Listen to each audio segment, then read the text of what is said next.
Well, good evening to each of you. Glad to see you and glad to continue this study with you as we go through the book of Revelation, but we're actually taking a step back and we're looking at Daniel. We did Daniel chapter 2 last time, and now we're going to do Daniel chapter 7.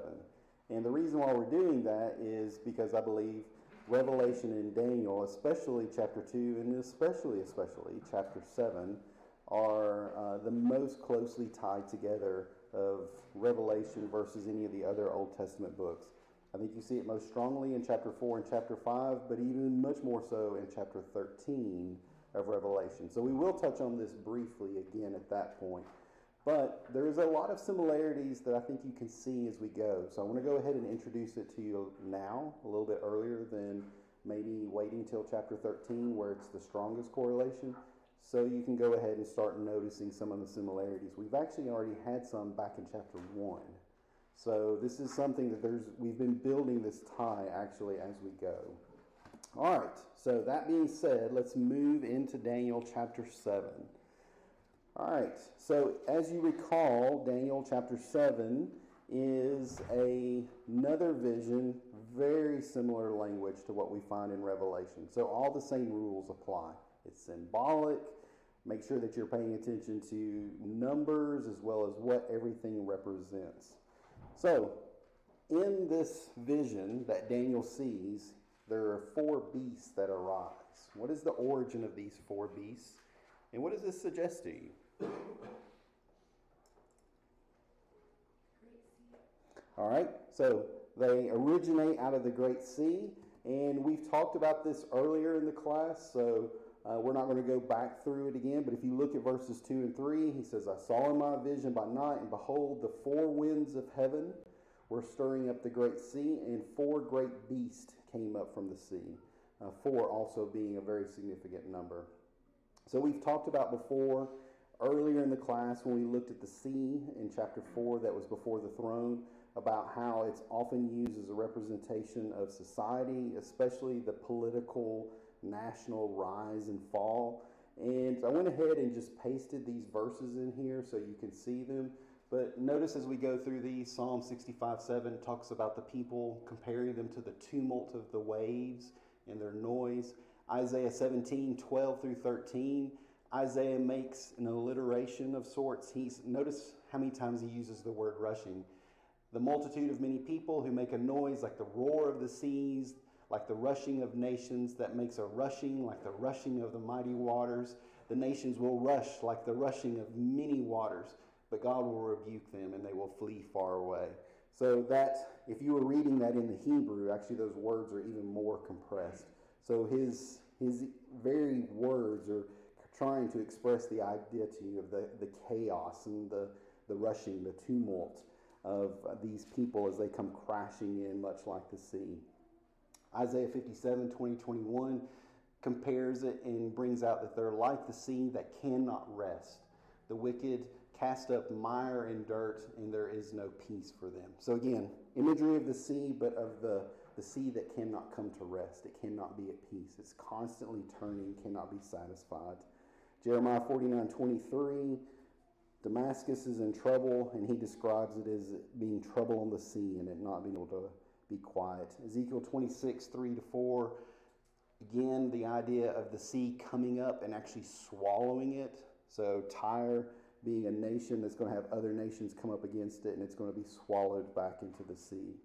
Jeremiah 51 is probably one of the lengthier ones. Several references to Babylon and the waters that flow to it that are going to be cut off, dried up.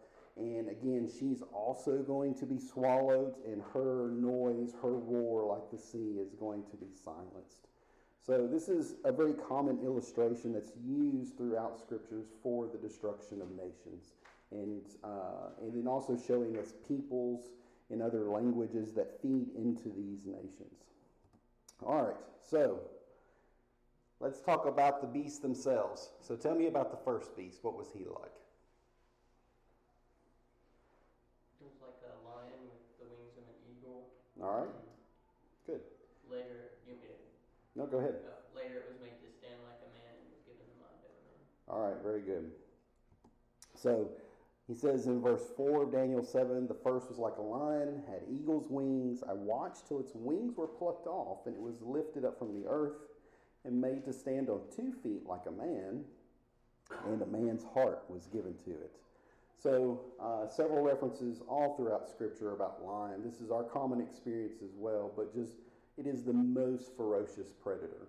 Proverbs will speak of it being at one extreme, that it is a creature that we want to be like. If we are righteous, we can be as bold as a lion. And at the other extreme, the lazy person, when he's trying to find the most extreme excuse for not getting out of his house, it's the lion. That's the most fearful and terrifying creature he can come up with that's prowling the streets, and so he's better off staying in bed. So the lion is something that we see throughout Scripture. Eagles, you can just look in a concordance throughout Scriptures as well. So God bringing Israel out on eagle's wings, and then if they don't obey him, he's going to bring in a nation to take them into captivity that is going to be as swift as an eagle. All right, so there's a prophecy about Babylon, and he's already calling out that it's going to come eagle wings. So I think that could be coincidence, but it could also be very intentional as well. Let's see. And then Isaiah 40:31, the idea that if we trust in God, we will rest, or we will run and not get weary, and that we'll be able to walk and not faint, that he'll take us up and we'll be able to take up eagle's wings. So just the idea, ferocious, fast, not getting tired, and so able to come from very far and go very far. The reference to the man's heart is got to be a reference to Nebuchadnezzar in Daniel chapter 4, where he was ironically turned into a beast, and thereby he developed a conscience, and his conscience was pricked, and he was given a heart of a man in that process. If it's not that, I have no idea what it's referring to. All right, so beast number 2. Tell me about it. It's a bear. All right. It was raised up with 3 ribs in its mouth, and it likes to devour. All right. All right, very good. So what does that suggest to you? It's very aggressive. Yep. Very powerful. Yep, exactly. So I think those are the main points that you want to get out. And suddenly another beast, a second like a bear, it was raised up on one side, had 3 ribs in its mouth, between its teeth, and they said thus to it, again, remember this is a vision, arise, devour much flesh. So, bear, it's not going to be as fast, but tremendous strength and endurance. Also used in Scripture as a predatory creature. In fact, Hosea actually has an interesting reference where God says that he would come and that he would destroy them because they have rejected him, and he would come on them like a lion, a bear, and a leopard. And he uses all 3 just within a verse or 2. So again, these are common images, common references to destruction, instruments of destruction. In this case, we're talking about nations. So he's raised up on one side. We're not going to go through Daniel 8, but I will reference very quickly. Daniel 8 is a vision that uses a ram and a goat, and it represents the Medo-Persian Empire in Greece that comes in. In the reference of the Medo-Persian in 8:3, he describes the goat as having 2 horns, and one comes up a little higher or a little bit later than the other. And that seems to be a reference to the Medo-Persian Empire, that one of them maybe started a little bit stronger, but it actually became the other one that was the dominant one and became the power of the empire. That would be Persia. So that could be a reference to either it being hostile or one side of the bear being stronger than the other, which is supported in Daniel's vision in 8:3. All right, 3 ribs in its mouth. Again, think 3. Holy, holy, holy. Whoa, whoa, whoa. This is extreme emphasis. So we have 3 ribs in its mouth saying, arise, devour much flesh. So a ferocious, it's not going to be satisfied. It's just going to keep conquering and keep conquering. And Persia did expand its empire so much further than Babylon did. The amount of territory that it consumed was dramatically more. So a very ferocious, and ultimately that was the thing, one of the main things that destroyed Persia. They got spread too thin. They couldn't actually maintain their territory. They got too big. All right, number 3. What was the third beast? A leopard with 4 wings. 4 wings, and what else? 4 heads. 4 heads. All right, very good. So what do you think that means? So with it being the leopard and 4 wings being suggested, I would assume that means that's emphasizing the swiftness. Yep, very good. All right. So verse 6 in chapter 7, after this I looked, and there was another like a leopard, which had on its back 4 wings of a bird. The beast also had 4 heads, and dominion was given to it. So again, another very powerful predator, emphasis on fast, and in fact, when he's symbolized in Daniel chapter 8, he's described as a ram that's coming from the west, moving across the east, and he's at high speed, and he's not even touching the ground. All right, so it's a reference to Alexander the Great and his just tremendously rapid conquest, going from Macedonia and coming in. And then he uses his main horn. You've got one king that uses that one horn, and he breaks the Medo-Persian Empire. He breaks the ram with the 2 horns. So this could be a similar kind of reference in that he's very fast, but chapter 8, verse 8 will mention that once he hits him and destroys him, that his main horn is shattered into 4 horns. 4 horns come up in its place.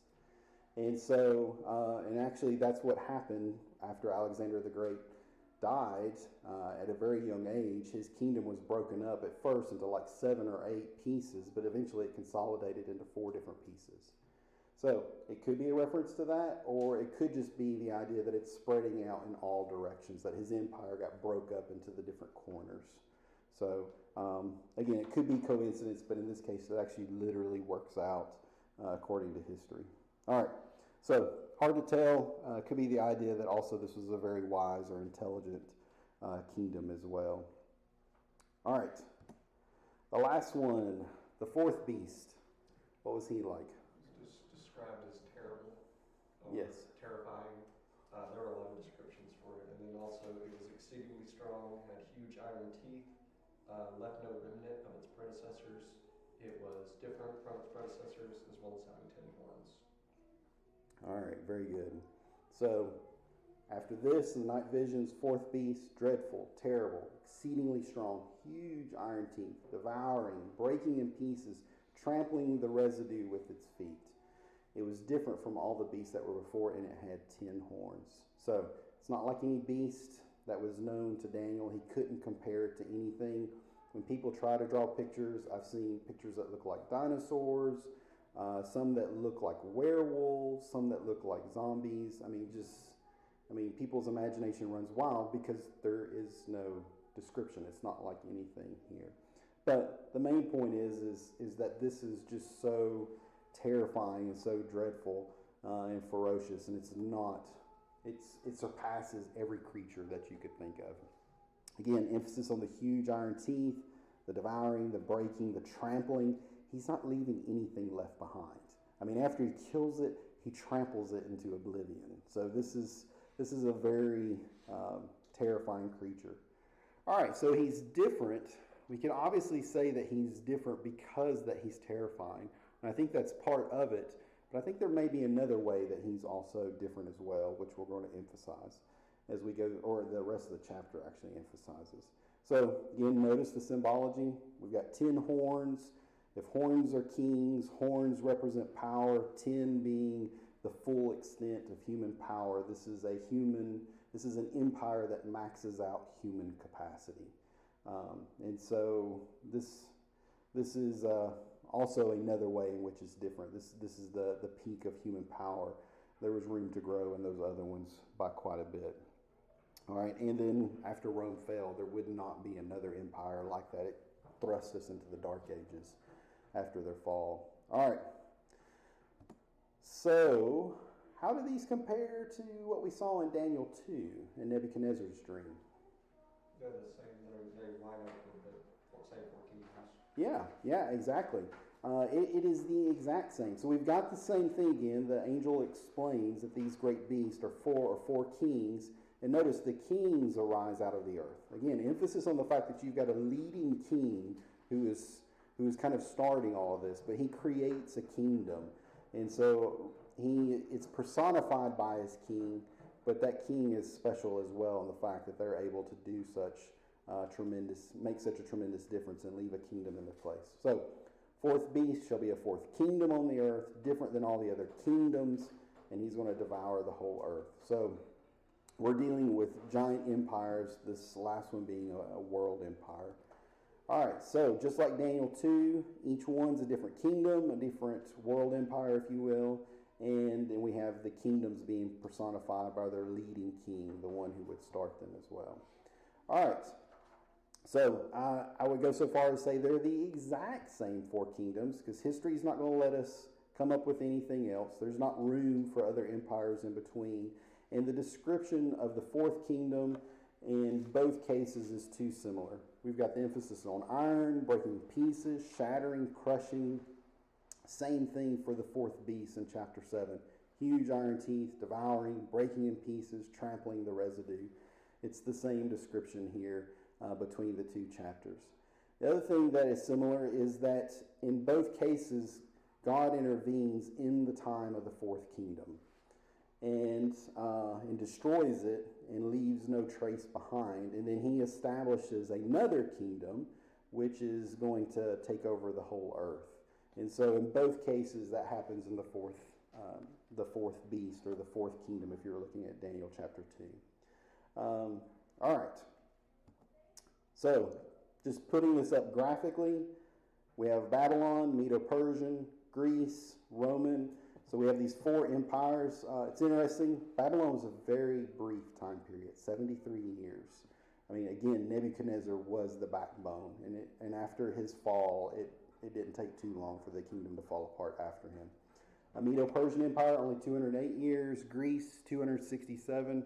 Rome is by far the longest at 540. So a little less than 1,000 years for all of these put together. So in Daniel 2, we have this composite image with the four different sections. And in Daniel 7, we have the four different beasts. But these represent the same world empires. The interesting thing about Daniel 2, you get the hint of this, is there is a connection, right? Like all four of these make one body. They make one image. There is something that in some way they are all tied together, that they're all similar in some way and working to the same function. And you see that more in Daniel 2. We'll also see that in Daniel 13 as well. And we'll talk about that a little bit more here. But Daniel 7 is not going to emphasize it quite as strongly. So I believe this is the kingdom that was reigning, that was persecuting the Christians during the time of the writing of Revelation. And this is the one that is spent so much time in chapter 7 of Daniel. And I think Revelation is just picking right up with this and continuing to expound and elaborate on this. All right, so what do we learn here about this fourth kingdom that we didn't learn in Daniel 2? What's the new information here?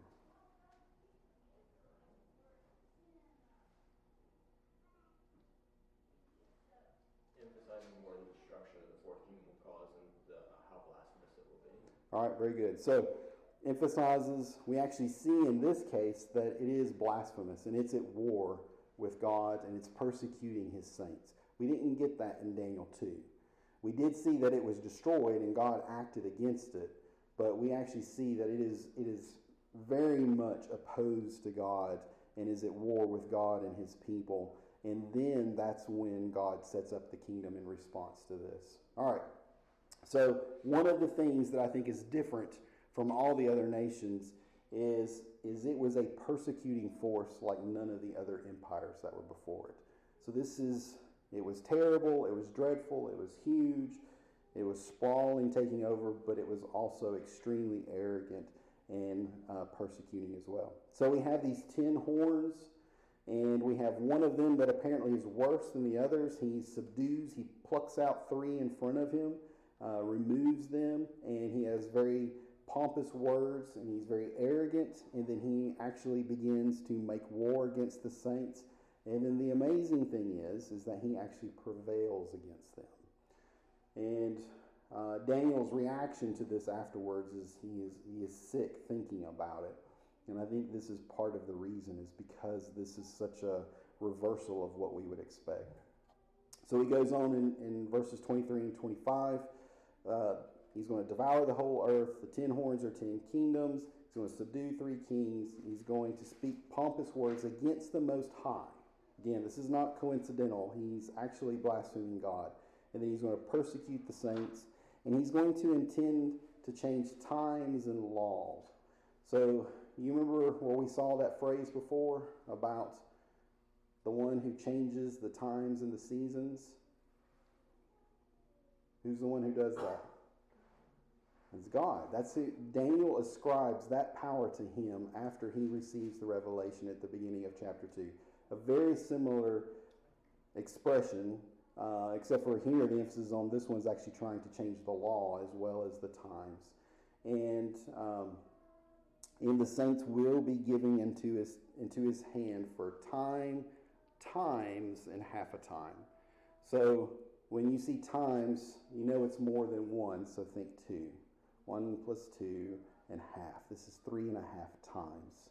So this would be our broken 7 that we've talked about before, a 7 that's been interrupted, where God says, this is the full measure of it, but I'm stepping in and I'm breaking it. I'm not letting it go to its full measure. I'm going to interrupt it. So God is going to interrupt this. He's not going to be allowed to fully extend his persecution. I think the idea of him wanting to change the times and laws, remember, God has a specific charter, a role, a mission for kings and for government. Think about Romans 13. It's supposed to be God's avenger for evil, and that God established him to be his servant. This one wants the other way around. He wants God to serve him. He is God. And he will establish his throne, and nobody's going to take him off of it.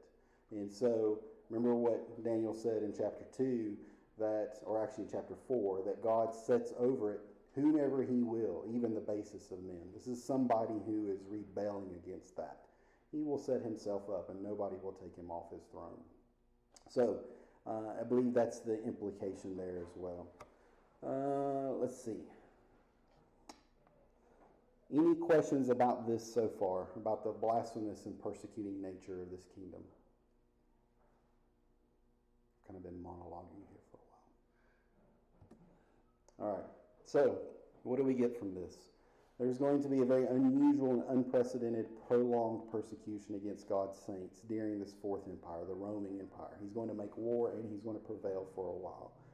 I think this is unusual because this is really the first time, it's unprecedented, that God's people are persecuted so severely and they didn't bring it on themselves. Like think about the judges, Assyrian captivity, Babylonian captivity. Why did that happen? Because over and over and over again, God sent his prophets, the people rebelled, they rejected, and finally there was no remedy. So God had to act in this way. Here we have God's people doing everything right, but they're being persecuted. So I think that's the primary point here, the reason why it's so difficult to understand and to stomach how this could possibly be happening, not to mention just the emotional weight of all of this suffering. So Martha reminded me, actually there was a time when God's people suffered like this. It was during Egyptian captivity, Egyptian bondage, when they first started as a nation. God used a nation that was an extremely strong nation, and he said, I've brought my plagues against you, and I've exalted you, speaking to Pharaoh, so that I can show my power in you. And what is he doing again at the establishment of his new covenant people? He is bringing the strongest nation that ever was against them, and he's showing that he's the one who's actually strongest, and that his kingdom is stronger than this other kingdom, the kingdom of men. So we'll build on that point some more as we go. So again, the other thing that's unusual about this is it's the greatest world empire that the world had ever seen up to that point, and for a long time, where we've had empires that are bigger, but that them being the dominant empire and the whole empire being mobilized against God's saints and then actually succeeding for a time, nothing like it. Nothing like it since, really, even.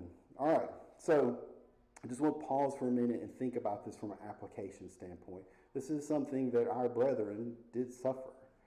And it was something that made Daniel stagger to even think about the possibility of this happening.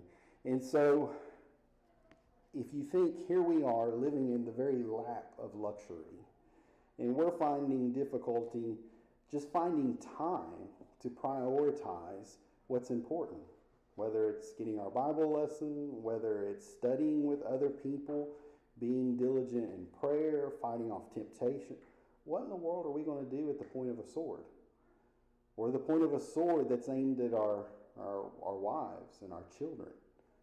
How are we going to respond to that if we can't even deal with these very light temptations and overcome them?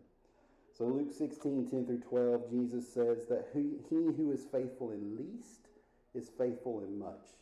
If you are not faithful in least, you will not be faithful in much. And so that goes to a trick that we often tell ourselves.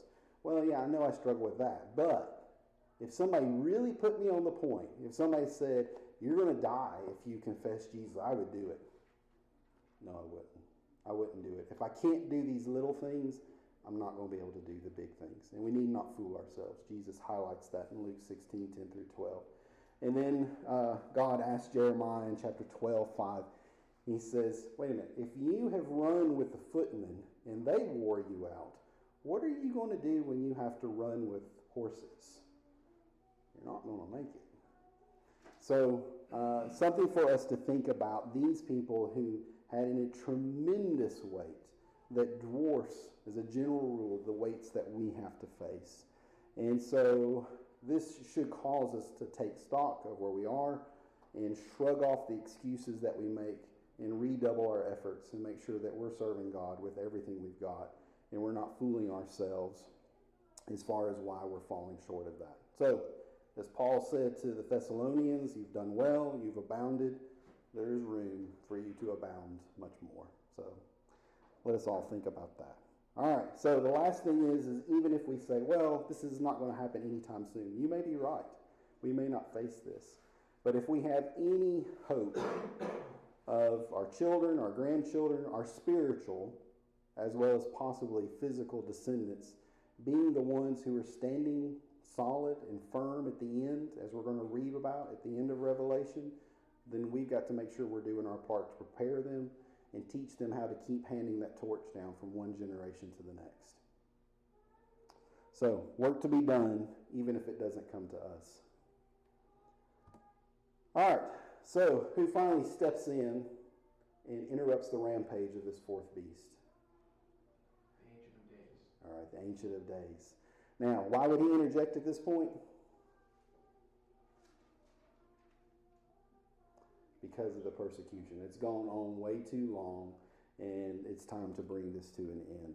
So, I'm going to go back up. I'm doing these verses a little bit out of order so we can kind of thread the different pieces that Daniel sees and put them in a straight line. But he says, I watched till the thrones were put in place, and the Ancient of Days was seated. His garment was white as snow, and the hair of his head like pure wool. Where have we seen that before? That's how Jesus is described. It's the same description that's given to Jesus, but here it's ascribed to God, the Father, Jehovah. His throne was a fiery flame, its wheels a burning fire. Where else do we read about burning wheels? Yeah, Ezekiel 1. Remember the cherubs, the cherubim? They had a wheel within a wheel that didn't turn. It had wheels facing every direction so it could move any way it wanted like lightning without actually having to turn to face that direction. It was facing all directions simultaneously. All right, so similar kind of idea. Again, the fiery flame coming out, a lot of references we've seen to fire, fiery eyes, and fire coming out of things as judgment. A fiery stream issued came forth from before him, and thousands ministered to him. 10,000 times 10,000 stood before him. The court was seated, and the books were opened. So God has seated his court. This is it. This is judgment for somebody, and they're not going to proceed past this point. So God convenes his court, and the judgment is brought to bear on the beast, especially the last one. All right. So we've talked about the white snow and the purity, the holiness before, the Ancient of Days, and how this is used of Jesus as well. We've talked about the fire and the wheels, very similar to Ezekiel 1, as well as chapters 9 and 10. So obviously the innumerable hosts emphasize the great following and all that are subject to him. The pompous words is also worth emphasizing because we're not talking about Christian kingdoms. We're talking about pagan kingdoms. So if we have one that's using pompous words, then it must be extremely bad considering his peers. So this is something where his war and his persecution against God and his people and his blasphemy requires judgment. It cannot go on any longer. All right. So who is the one who's brought near to this one who's seated on the throne? How is he described? Jesus is brought up. He's described as the Son of Man. He's coming up towards the throne. All right. So they bring one near who's called the Son of Man. That's actually, Ezekiel is called a Son of Man, but Jesus, remember Marshall, it was either Marshall or Stephen did a sermon maybe a couple of months ago. This is an expression that is very messianic. And Jesus used it of himself several times while he was here on earth. Very clear reference to Jesus. Again, just logically, process of elimination. Who else is this going to be that can come in the form of a man, be brought before God, and then God give him a kingdom? There is nobody else that can possibly apply to. This has to be Jesus. So, verses 13 to 14, I was watching in the night visions, behold, one like the Son of Man, coming with the clouds of heaven. Where do we see Jesus leaving on clouds? Yeah. So, Acts 1. Acts 1, apostles are looking up, seeing Jesus leave in the clouds. Here, again, just like we talked about before, the difference between Ezekiel 1 and Revelation 4, it's a difference of perspective. Here we're up, at this point, we're up in heaven. And we're seeing Jesus come up. He's rising up in the clouds, coming to heaven. And he comes to the Ancient of Days. They bring him near. He is given dominion and glory and a kingdom, one that everybody's going to serve. All peoples, nations, and languages should serve him. His dominion is an everlasting dominion which shall not pass away. Again, what's the contrast with the other four? They're just there for a season. And one of the other beasts takes them out, or God takes them out, but they have a little while. This one, it's not being taken away. Which shall not pass away. In his kingdom, the one which shall not be destroyed. All right? So if Daniel 2 has a kingdom that will not be destroyed and last forever, then this has to be the same one, because there is only one kingdom like that. So these two have to be tied together at this point, because there's only one such kingdom and only one such person. So this is heaven's perspective of Jesus' ascension revealed to us. We're seeing it in symbols. All right, so we have Jesus being coronated, seated at God's right hand. Psalm 2 comes to mind about him being put in authority over all kingdoms, ruling over them with a rod of iron. Acts 2:30 talks about him being seated at God's right hand. And then Hebrews 1 talks about him having a scepter and a throne forever. So, parallel to Daniel 2, this is the rock coming in that's cut out of the mountain without hands. It is the work, the act of God that's coming in and destroying the statue and consuming all other kingdoms that came before it, and them not even having chaff left laying around, that being blown into the wind. This is that same one, the kingdom. So I'd like to suggest to you, remember what we said, who was missing at the end of Revelation chapter 4? Jesus. We have the Father, we have the Holy Spirit, we have the pinnacle of angelic creation, we have the pinnacle of human creation, we have the pinnacle of pinnacles, the center of all things. And Jesus isn't there. Something's wrong with this picture. When would this ever make sense?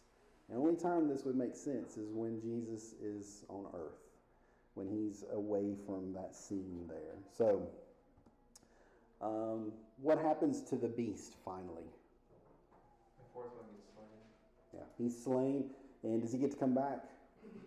No. All right. So I watched them because of the sound of the pompous words which the horn was speaking. I watched till the beast was slain. Notice the emphasis.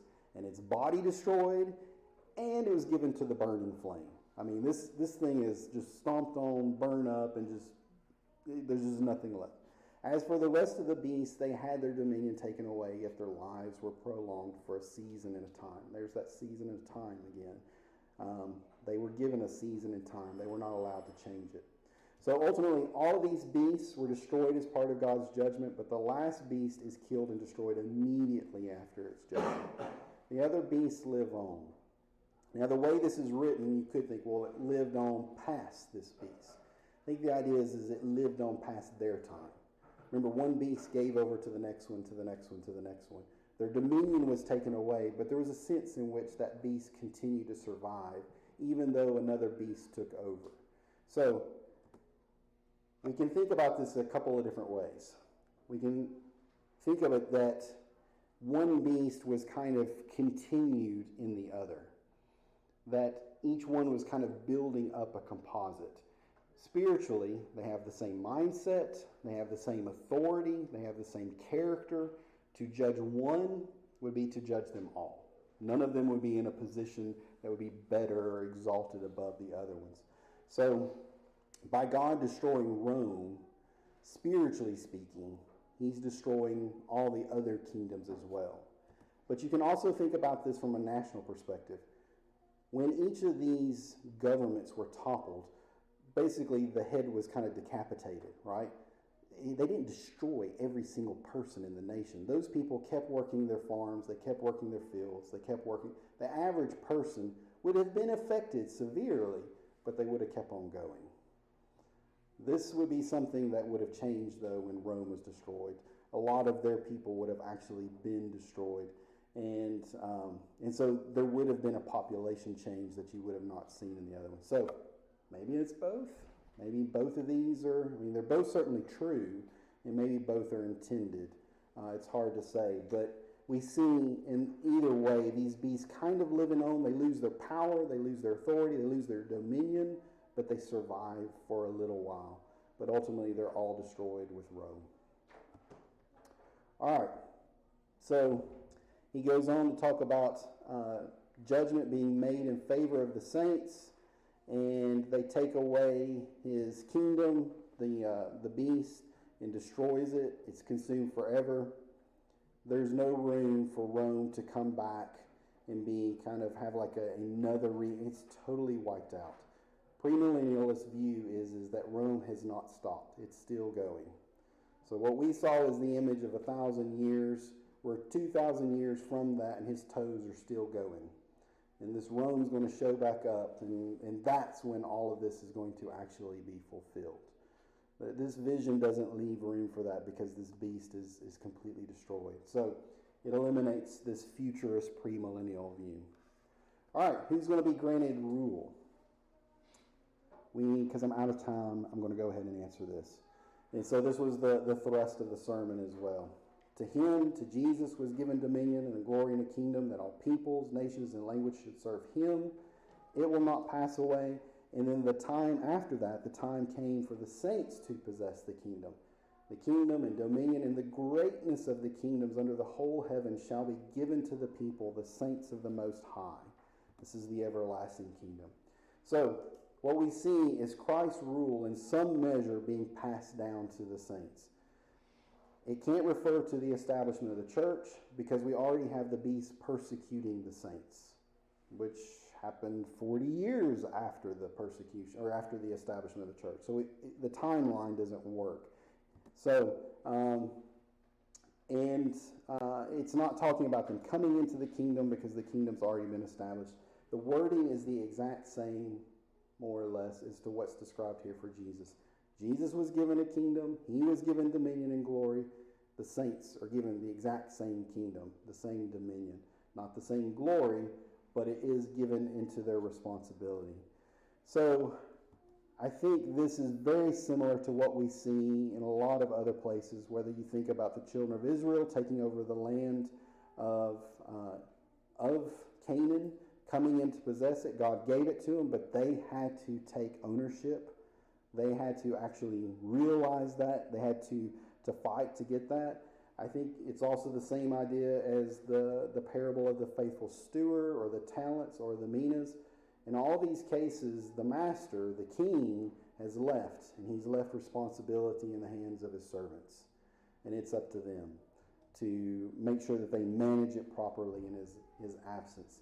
The thing that I think makes this more compelling is it's more grand and more inspiring because we've been given this kingdom that we're in charge of.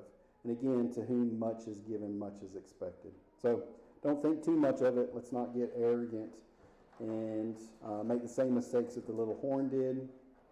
It does cause us to go back and think about all the proverbs written to kings. They're going to have a lot more meaning since we're in the same position of power and rule and responsibility now. So, and then lastly, this is my last slide. So, I think this corresponds very closely with Revelation 4 and 5. Again, we're going to see even stronger relation in chapter 13. We're going to see those beasts again. But we see the foretelling of this persecution. It's not a surprise. Daniel saw it coming in Daniel chapter 7. Don't know how much everybody understood it, but this was foreknown and foretold, which ultimately should be something that's of comfort. Again, the persecution is going to be interrupted. We're going to see all the beasts being judged and destroyed after the Messiah has come and establishes his kingdom and hands it over. And then I think we get a lot of good application that helps us better understand this. Eliminates the futurist position. And then ultimately, here's where I want to get, this gives us the best anchor to understand Revelation. There is no other part of the Old Testament that has such strong language, and we're going to see the exact same beast being brought up again. A little bit different, but we're going to see this exact same thing. So to me, this settles the question of how do we interpret Revelation. Daniel's already told us, God told us through Daniel 500 years, 600 years before.